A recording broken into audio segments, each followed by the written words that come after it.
Hey, Yetta, are we prepared for death? We sure are. Moving forward with the Dekker Team. Moving forward together with the Dekker Team. So welcome to another episode of Life's Inside Track. I'm Yetta Dekker and my I'm sidekick. Ken Dekker. And we're excited because we get to share with you techniques, thoughts, tips, and tools that we all need. We all deserve. You, I, everyone. So we get to turn our house into home, our families thrive, and we live the best life possible. Okay, kind of serious. We're going to consider this time, like what things ought we to think about in relation to our real estate and our life before we're going to pass? Or Yeah, maybe it's not just for us, it's for our loved ones. Yeah, and we're also going to consider what happens when you're buying real estate that is an estate sale. So it's that two sides of the coin, right? What do you do to prepare yourself and loved ones? And what's it look like if you're purchasing an estate sale? Yeah, it's maybe a little more complicated than you've considered. You may have thought, well, that's going to be straightforward. It's just like buying another house, isn't it? Well, yes. Yes and no, I guess is the answer, right? So the biggest distinction probably is if you're buying a home from someone that lives in the home and has lived in the home, you're likely, even in the insanity of our market over the last 3 years, most of the time there was still warranties built in. There was still warranties in the agreement, assurances as to what you were buying and in what condition it would be in on closing. And even so far as to say the items in the house often have warranties, not only the structural and the mechanical, but even the appliances. Occasionally you'd see an as is on, something where it wasn't working quite right. But most of the time, you could be assured that on closing, you could expect it to be in the condition it was in when you first saw it. Mm-hmm. And when you maybe did your building inspection, if you had that luxury or opportunity.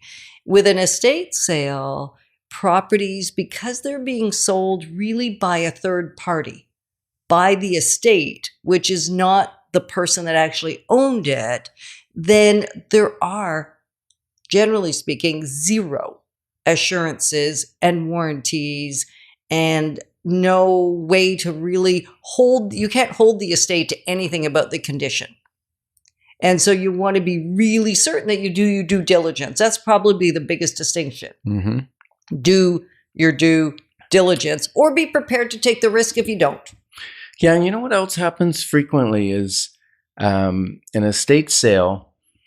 The estate will want to sell the property because it's an expense and maybe there isn't enough cash flow to keep that expenses, paying, if there's a mortgage on it, paying the taxes, paying the insurance, paying the heat and snow hydro removal and all the maintenance of a home. And they want to sell it as quickly as possible, but there's a thing called probate and a thing called appointment of the estate trustee. Mm-hmm. And technically, the estate doesn't have someone that has signing authority until there's the appointment of the estate trustee. So sometimes we're taking it on, faith that the person that's saying, hey, we want to put our house, my mom's house or my dad's house or whatever the case is, up for sale, we're assuming that they will become the estate trustee. But no closing can happen until that occurs. So many times also estates will wait till the probate's done, till the appointment of the estate trustee's done, because then the closing can happen immediately.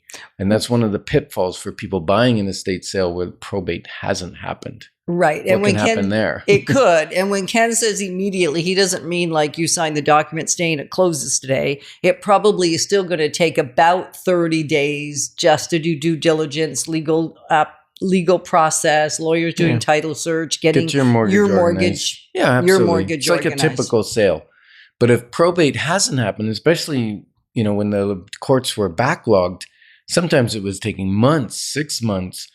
And so closings had to be kept being delayed because it couldn't close because there's nobody to sign on the deed that they're transferring it. Exactly. And so we would build in. Now, we did have a solution for that because sometimes the estate doesn't want to hold on any longer than necessary. Whereas if they don't put the home on the market until after the appointment of the estate trustee, then you still have the marketing time, then the closing period. So it's a much later closing date than it would have been if we just closed, say, 15 days after the appointment of the estate trustee. So we could build a clause into the agreement. We've done it many times. It's simple enough to do. So if you find yourself with someone that's passed away and you're going to be appointed as the estate trustee, you want to call us like right away, not wait until it's all said and done, because there are different strategies. There are different approaches, and we want to set up the custom approach to what suits best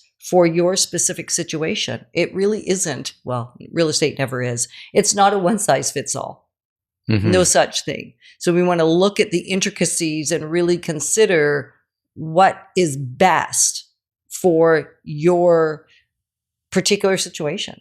Yeah. And if you're buying, know that you're going to probably need a flexible closing, which means you need somewhere to go, or you need to be able to be in a rental that you give 60 days or 2 months notice, that kind of thing. Or maybe you're staying with family or whatever, so that you can adjust with the closing date, because it's tough. If you sell your house too soon, now you got to put everything in storage. If you don't sell it in time, maybe you don't have the money to close. So there's all kinds of issues that we help navigate both sides of the coin, right? The buyer who's looking at an estate sale and the seller who's looking at trying to sell a property through estate. Yeah, and if you're thinking, I need some more clarity, like you guys are confusing me, then a clarity call is always available to you by just emailing us at together@dekkerteam.com. And if you want to stay connected between the Life's Inside Track episodes, so you have access to this kind of information as soon as it comes out and everything else that we have to share with you, again, just email us together@dekkerteam.com and just say, let's stay connected. Make me part of your community, not just on the Life's Inside Track episodes. And, you know, estate sales are a very emotional, sad time for many of the parties. And it makes it easier if people are prepared. That's why I said to you at the beginning, are we prepared for death? Do we have a will? Because if you don't have a will and you own a piece of real estate, it becomes a significant issue unless there's somebody else on title other than you. Right. So I'm just going to highlight that for like just a few seconds. That's something you want to talk to your estate lawyer about, as well as your accountant. Like, does it make sense to put a second party? We're just helping somebody right now, and there's a second person on title so that it doesn't actually have the same process. There's two owners, and some people even transfer title altogether to a family member. So there's lots of different ways of handling it. So you want to just talk to the experts that can help you, again, in your specific situation. Yeah, and estate planning and tax planning for the estate, we are not the experts. But what we do know is that you need an expert. And we have some great experts we can introduce you to. Yeah, so it's important. It's very, very important. You know, we went to see your aunt the other day, and she's getting, you know, she's really, really healthy for super healthy. You know, 80, yes? Well, not no, quite. no. Don't age her. Sorry. She might be a little upset with you. Yes, and she will so the great news is, though, we had the tough conversation. Yeah. And so what we're really saying to you is be prepared to have that tough conversation even before it's needed. Because then it is much smoother when you have to deal with the difficult situation. And we're glad that we can help position you to build wealth wisely, because it's about much more than just money. Moving forward with the Dekker Team. Moving forward together.